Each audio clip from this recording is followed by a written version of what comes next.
Good evening. Investigations are underway tonight into the death of a 13-year-old boy after a crash involving a Ferrari on a quiet private road in North Hampshire. Detectives want to know how the sports car, worth more than £1 million, managed to leave the road in North Warnborough and hit a barrier.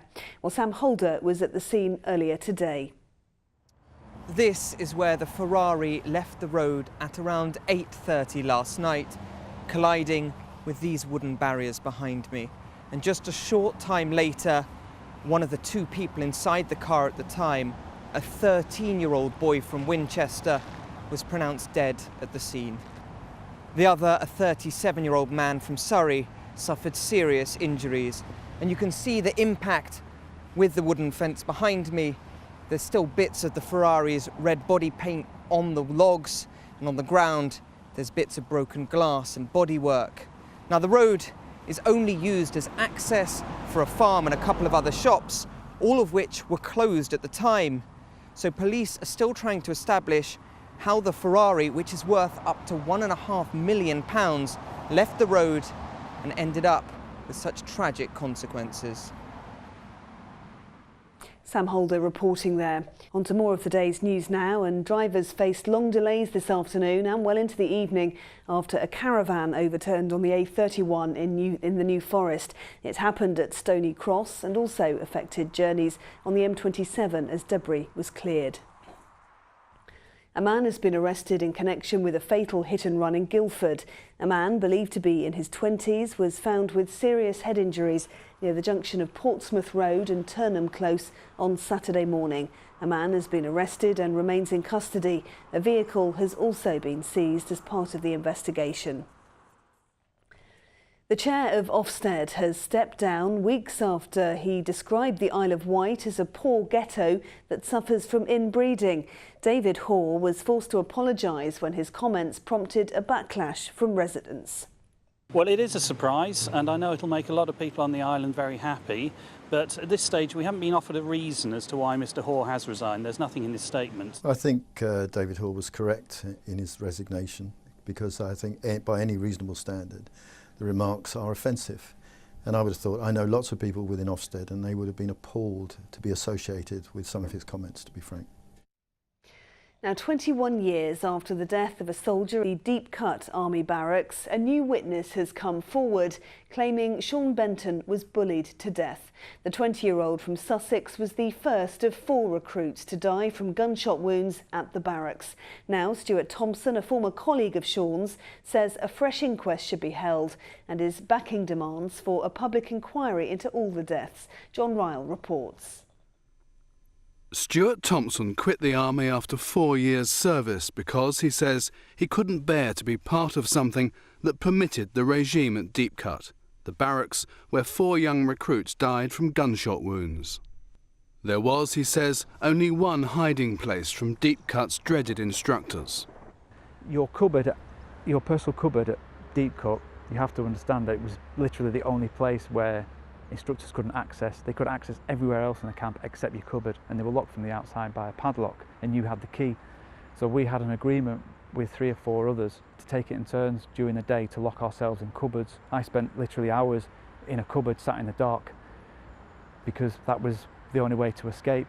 I'm talking about weeks and weeks of brutality where you witness people being punished, hit, slapped, people being beaten in their beds at night. So you want to take yourself out of that environment. One recruit said England on the front line. Yeah, and I can agree with that. I served in Bosnia in the 90s, and that was easier, so to speak, than Deep Cut.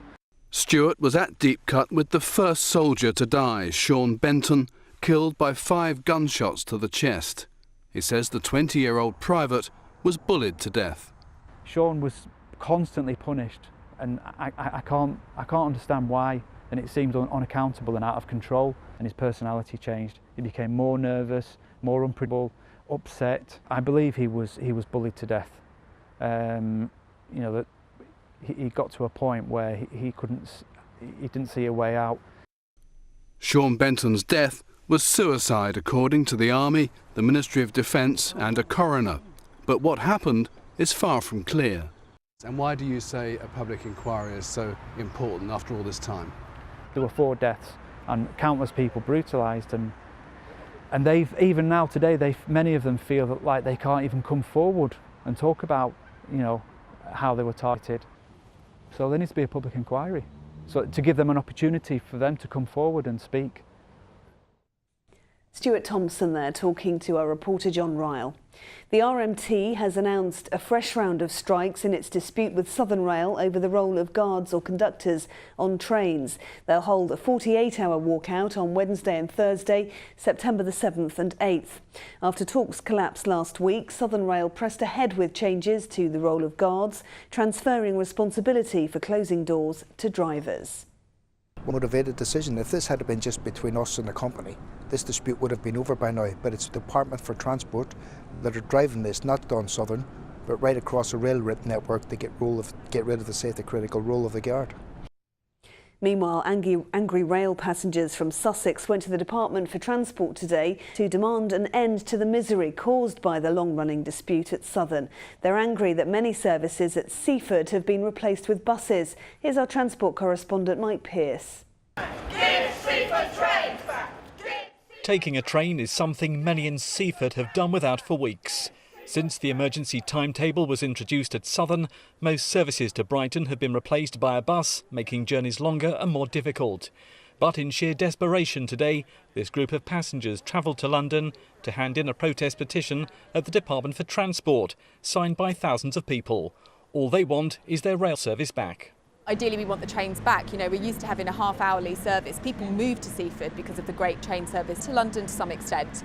So, you know, we want some acknowledgement of how awful it has been to get rid of 81% of our weekday services. Southern facing a big rise in sickness, thought to be connected to the guard decided to cut hundreds of services a day. But they can't say when they'll be reinstated. For passengers, the cuts, delays and misery goes on, while the company and the union RMT seem unable to settle the row. I don't think they realise that actually we've had our services cut by 81%, although it's quite often said that the network has had a 15% cut. Particularly in our area, I think today we've had it impressed upon them how damaging it is to our local community from all kinds of areas. It's just that it takes 86 minutes on a bus, you know, from Seaford up to Lewis. And then you've got to get a train which sometimes comes in delayed. The frustration is that no one seems to care about the misery hundreds of thousands continue to suffer on a daily basis. Mike Pearce, ITV News, Westminster. A teenager has been stuck in the mud near a river in Hampshire while out celebrating getting into university. Firefighters were called to the scene at Riverside Park near Bittern Triangle, where he'd fallen down a slope and was found unconscious. He was suffering from suspected spinal injuries and hypothermia. Well, as you may have seen on the national news, it was a hero's welcome for the Olympic athletes from our region as they arrived back at Heathrow this morning.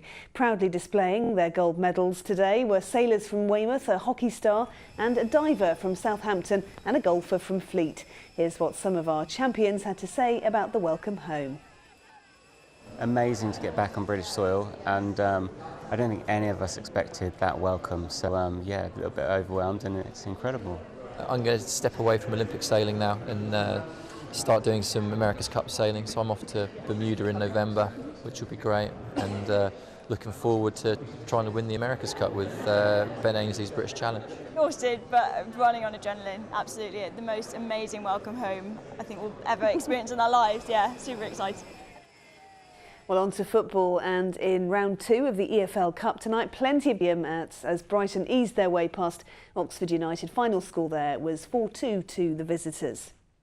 Well, let's have a look at the weather forecast now with your details. Here's Helen.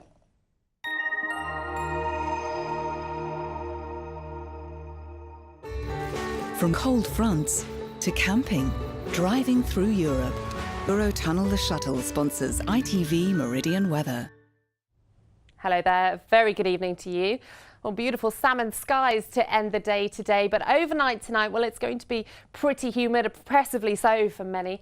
Lows of just 18 or 19 degrees pretty widely. But by tomorrow morning, well, a cheerful start to the day. Once again, sunny periods holding on to those longest furthest east. But you can see a bit of a sign of what's to come in the west. It'll cloud over somewhat into the afternoon, potentially sparking off a couple of thundery showers at times as well. But still temperatures on the warm side, highs of 26 degrees. That a little bit cooler than today, with further showers come Thursday.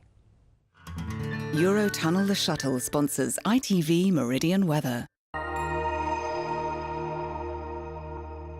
Thanks, Helen. That's it from us for now. We'll be back during Good Morning Britain from 6 o'clock tomorrow. Do join us for that if you can. But from everyone here on the Late Team, thanks for watching and have a very good night. Bye-bye.